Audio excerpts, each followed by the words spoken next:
guys, ngayon magluluto tayo ng steak kabol. Yan. Mga steak.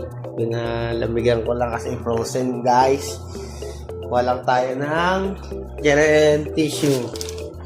Punasan natin yung steak. Huwag natin kakalimutan tong step na to kasi para hindi masyadong naglalawa yung ating steak. Okay? Kunin natin ito isa. Punasan. Yan. Punasan natin lahat. No? Butter. I-ready mo yung butter. Hindi na kailangan ayos-ayos yan. Anong klaseng pagluluto yung ayos ay dahil pa kurungin nun. Yan. Yan. Pag napunasan na lahat, ito basa pa boy.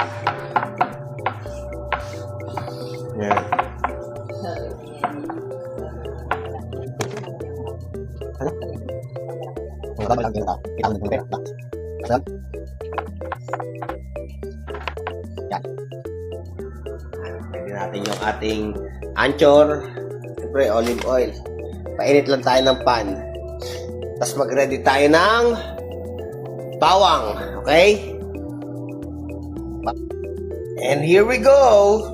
Luto na po ang ating steak. Sabi yun.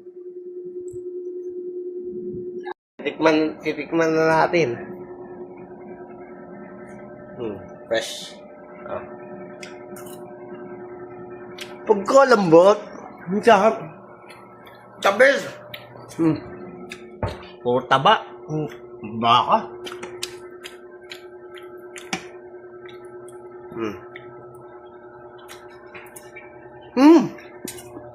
Kalambot.